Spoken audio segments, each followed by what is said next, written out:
Ashama hordoftoota keenya. Mata duree qophii kanaa ibtuu eessaa ka'ame, akkam ta'ame, eessa gahame jenne irraa tola. Qophii keenya kana keessatti waa'ee Dr. Xilaayee Taaddasee dubbachuudhaaf deemna. Dr. Xilaayee Taaddasee hayyuu saayinsii astiroofiiziksiiti. Yeroo ammaa saayintistoota waa'ee haala qilleensa hawaa qoratanu keessaa tokko ta'uudhaan naasaa Johnson Space Center isa Houston, Texas keessa jiru keessa hojjetu. Qophii keenya har'aa irratti isa kutaa tokkoffaa jechuudha. Keessatti eessaa ka'anii naasaa ga'an maal keessa darban waan jedhu irratti xiyyeeffannaa nu hordofaa bakka isaan ka'anii ka'ati. Egaa dhaloonni kiyya naannoo Oromiyaati. Godina Harargee Bahaa magaalaa Baroodaa kan jedhamtu yookiin aanaa Gorogutuu kan jedhamu jira. Aanaa Gorogutuu keessatti araddaa biiftuu diiramu jedhamtu jira. Ganda Geerroo jedhamu keessatti dhaladhe. Magaalaa Baroodaatirraa za'aa lama mokkana nama deemsisa gara baadiyyaati.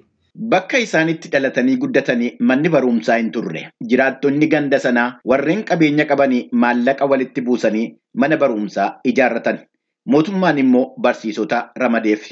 Barumsi ganda sanaa erga raawwatee booda kutaa itti aanu barachuudhaaf gara Baroodaatti deemuun dirqama ture. Kutaa 7 fi 8 Baroodaatti fixanii isa itti aanu barachuudhaaf immoo gara Dadar deemuun dirqama ture. Gandaan ani itti dhaladhee sanirraa hanga kiiloomeetira 50 takka fagoodha. Magaalaa Qobboo dhayxee Baroodaarraa kaatee karaa Qullubbiitii achi Qobboorraa karaa Dadaritti deemta. Dadar ogguun dhaqee ji'uma jahaan rakkadhe jahaan san maaliif hin rakkadhe hanga ijoolleen biyya sanii na bartuuti. Achi kutaa 9 tokkoffaa bahee achi herreegaa fi waan akka fiiziksii kan akka malee hojjedhaa bakka ijoolleen arraan tana na bira bulinaan jenna agarsiisee isaa qorumsa maali herreega naan jeni kaan fiiziksiin agarsiisa naan jiru dumaan akkana jiru 12 fixe. 12 erga dhumee boodee gara qonnaatti deebi'ame amma bu'iin qormaataa dhufutti. Qabxiin gaariin dhufee fi barsiisonni isaanii yuunivarsiitii Finfinnee isa kiiloo 4 guutaniif Finfinnee deemame. Yommuu yuunivarsiitii barachaa jiran jijjiiramni mootummaa dhalatee ganda isaanii keessatti jeequmsi siyaasaa uumame. Rakkina siyaasaa sanaan wal qabatee abbaan isaanii ajjeefaman. Gaddi rakkina sammuu fide. Achi booda bakka akka maleen manni na tuqame achumaan sijaaraa jalqabee achumaan dhugaatii jalqabee like Messi waan gartee trauma keessaan ture. Achi booda ijoollee gartee jajjaboo amma dur baadiyyaa barsiisaa turte warra diploomaa qabu.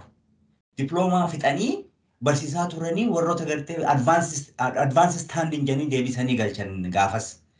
Warroota san nama ijoollee Wallaggaatti isaan waliin jiraachuu jalqabe. Abbaba Disaasaa jedhama tokko Tasfaayee kan jedhamu jira ijoollee Shaambuutii. Tasfaayee Kabbada ijoollee Shaambuutii Tulluu Wanti. Warri cuftuun ofnummaa ijoollee warra beeksisuu qabu isaan cuftuun. Amma isaan kan rabbii waliin nafite. Isaan kun xiqqoon umriidhaan illee narra gurguddaadha. Isaan bakka na qabanii dirqiidhaan akkaan hin baane akkaan isaan waliin taa'eetuma dubbisu na godhanii qabxii guddaadhaan yuunivarsiitiidhaan fixe. Yuunivarsiitiidhaa eebbifamanii barsiisummaadhaa fi godina Gujiitti ramadaman. Booree waggaa 5, Bulee Horaa immoo waggaa 2 erga fiiziksii barsiisaa turanii booda carraa maastersii argatanii gara yuunivarsiitii Finfinneetti deebi'an. Maastersii isaanii erga raawwatanii booda ji'a 3 fi yuunivarsiitii Jimmaa barsiisanii yuunivarsiitii Finfinneetti deebi'uudhaan barsiisuu jalqaban.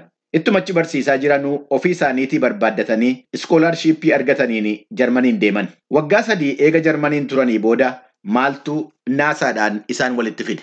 Akkami biyya kanas wanni hojiin achitti hojjete san si fidde wanni na fide honi akka malee hogguu wanni na godha himu dubbachuu qaba kanallee. Projektii gartee isaan achirratti kaayan ani hojjedhe sani projektichiin sani hoggaa 5 dura webpeejii sanirra jirti. Namni tokko hin barbaadu projektii sana. Projektiin ani hojjedhe san namni tokko. Warroonni Awurooppaan barbaadanii warroonni Faranjiin barbaadu. Maaliif? Fiiziksii qaba, herreega qaba, kompiitarii qaba, numerics kan jedhamu qaba. Pirojektii irratti hojjetan sana akka Ameerikaa dhufanii ibsanii carraa argatan. Ibsa isaanii Ameerikaatti erga raawwatanii booda gara Jarmanitti deebi'an barumsa isaanii xumuruudhaaf. Isa booddee hoo? Supervaayizarii kiyya kan naasaa jiru jira. Isaan postdookii kan finnaan naasa postdoctoral program kan jedhamu jira. Isa kan apply godhinaan osumaan Jarman jiru. Achi apply godhee. Iddumatti inni maal naan jee isa eeggadhu isa eeggachaa garuu programii biraatiin kottu naan jee programii inni gaafas giraantii wayii argate miliyoona 3 waan akkanaa kana argate inni giraantii saniin biyya kana na fide ogguna fidu waa cufana bakka waa'ee aeroplaanii waa cufan isumaatu naa kafalee biyya kana na fide akkasii achumaaniin naasaa galuu danda'e kunoo gaammaa waggaa 10 immoo egaa naasaa hojjechuu jalqabe. Dr. Xilaayee Taaddasee hayyuu saayinsii astiroofiiziksiiti. Astiroofiiziksii wanti jedhu kuniyyuu maa inni? Astiroofiiziksiin jechuun qorumsa gartee biyya lafaa keessa jiru kanillee martuu marsee huwaa keessa jiru kanaaf samii cufa urjii isaa ta'uu ji'a isaa ta'uu cufa isaanii pilaanetoota kana kan yuunivarsiitii keessa jiran kana cufa kan qoratu. Dr. Xilaayee Taaddasee yeroo ammaa NASA Johnson Space Center keessa saayintistoota haala qilleensa hawaa qoratan keessaa nama tokko. Qorannoon haala qilleensa hawaa yookaan space weather jedhamu kuni maanni? Balaqqeensa wahii tokkaa like solar eruption kan jedhamu balaqqeensi kuni aduurraa ka'ee dhufeeti saatalaayitota lafa naannawan haa ta'u saatalaayitota karaa maarsii haa ta'u yookiin Venus garuma cufaa'u like solar systemii keessatti iddoo ergine hedduu qabna. Saatalaayitota keenya kana rakkootti fida. Fakkeenyaaf International Space Station irratti astronautota qabna.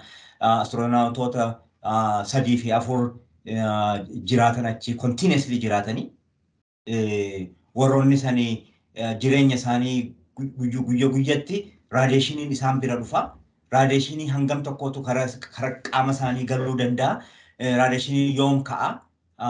Ka'uu dura maal godhuu qabanii? Kan jedhu kana qorumsawwan akkana kana qorachaa jirra. Asitti immoo hojii namaa hojjechaa jiru maali? Space weather irratti tools, prediction tools kan jedhamu jira. Prediction tools like maanta meteorology maal godha? DC ni rooba siin jaa yookiin Maryland roobuu danda'u siin jaa. Predict godha kan torbaanii, kan ji'aa, kan guyyaa, kan za'a sadiitti, za'a sagalitti jechaa predict godha. Nutillee waan akkasii kana hojjechaa jiru. Space weather raadiyeeshiniin eessa jira? Raadiyeeshiniin aduurraa ka'ee eessa dhaquu danda'a? Yoom ji'arra dhaquu danda'a? Yoom maarsiirra dhaquu danda'a? Yoom lafa dhufuu danda'a? Akkamitti kan jedhu sooftiweerotaa fi instrumentoota tokko hojjechaa jirra. Nuti maali ani wanni maan godhu Johnson warri jirru radiation analysis group jedhama. Space radiation analysis group jedhamna. Nuti wanni hojjennu maali mootummaan strategy baasa. Strategy solar physics of solar maali space weather irratti hojjetamu baafnee strategical needs kan jedhamu jira. Kana kan barbaannu operational tools toolii kana barbaanna. Kanaafu warroota nu hojjetu university haa ta'u kaampaniyoota haa ta'u kaampanoota kana waan isaan nu hojjetan waan kana isin hojjennan nu jedhanii nu bira fidanii waan kana ni ilaalla. Wanni kun nu baasamoo nu baasuu laallee mootummaadhaaf nu baasaa birrii kafalee fi yookiin kontiraataa waan kanaan galee fi waan akkana kana murteessine jechuudha. Namoonni meeshaa haala hawaa odeeffannoo sassaabu yookaan qoratu keessa turan yookaan immoo astiroonoot warri jedhaman kun ji'a 5, ji'a 6, achi turu. Yeroo achi turan kana maal nyaatu? Nyaata addaa qabu moo isuma namni asitti nyaatu iyyuu fudhatanii deemanii nyaatu? Maal dhugu? Nyaanni kan nyaata akkamii yoo jette special food jira kan asitti hojjetamu. Caluma jennee bishaan keessaa baasuu qabna guutumatti odoo hin ta'in ammoo nyaanni hedduun nuti nyaannu kun bishaan qaba. Irra hedduu isaa bishaan irraa baafnee keessaa bahee kan hojjetamu. Amma guyyaa gizee isaan hojjetan nuti nu yaamanii like test the food no njani gaf ni dai nenu lenni yana building yan keessa jiru building kan isani kan natti aanu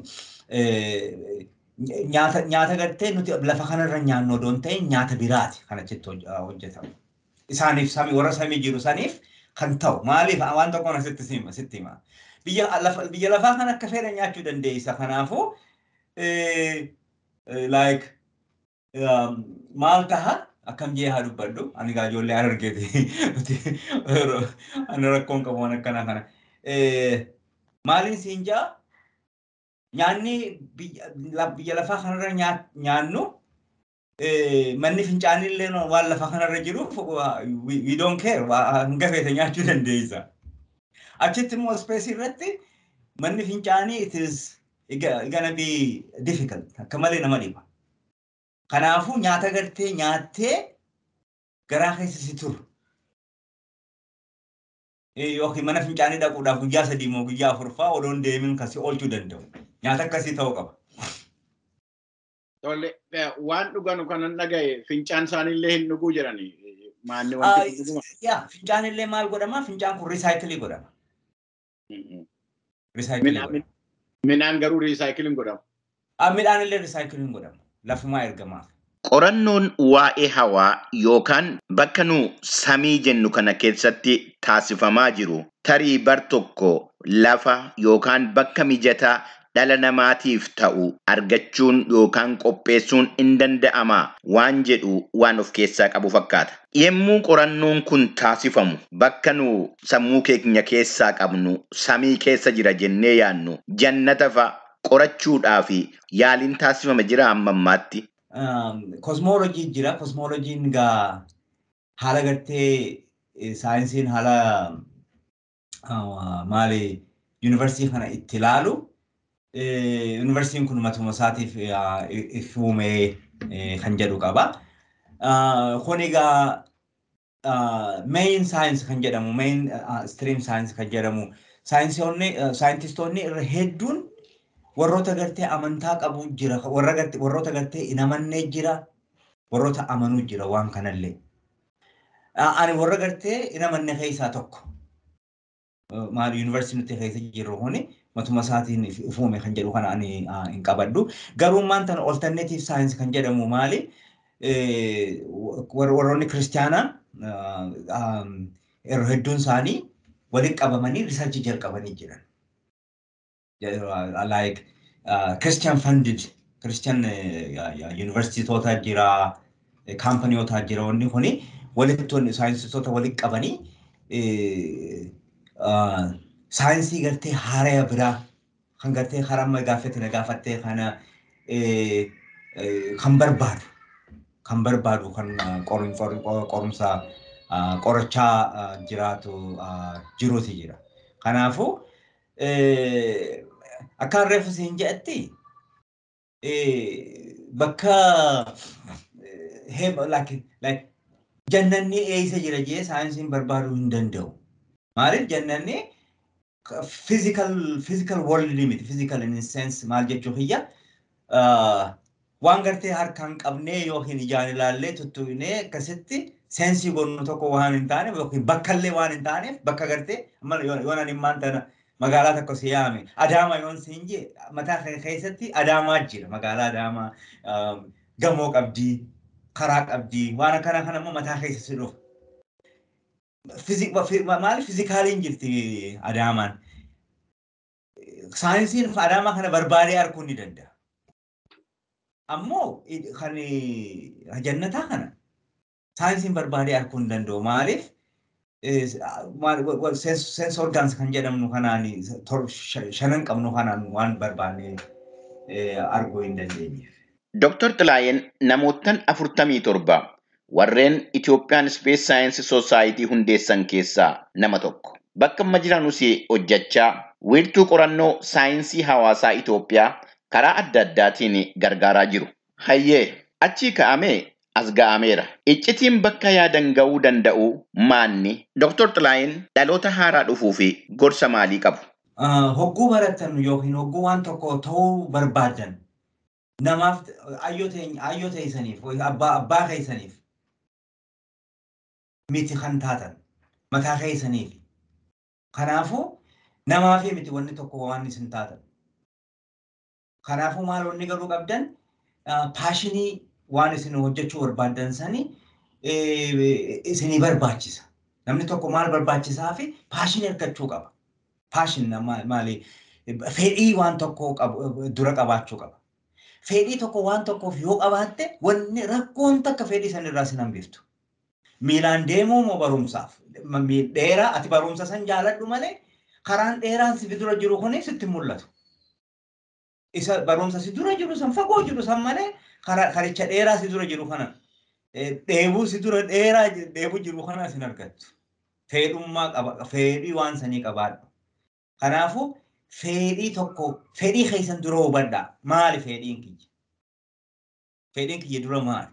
Namni tokko yoo fedhii isaa dura addaan baafate achi booddee gara kuteenyaa jira.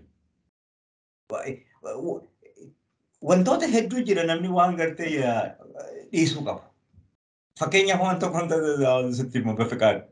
Ani hanga yuunivarsiitii 4th year fixutti girlfriend kan jedhamutu guyyuma tokko hin beekon. Hanga 4th year fixutti. Maaliif ani guddinni kiyya maali yoon waan akkasii san keessa galee wanni kun na dura addaan kutama addaan citama jee waan sodaadhu. Waan san jibbeetii miti. Akka namaatti jibbeetii miti. Karaan ani itti deemaa saniif waan jeequmsa natti fidama jedhee waaniin shakkeef. Si galee miti.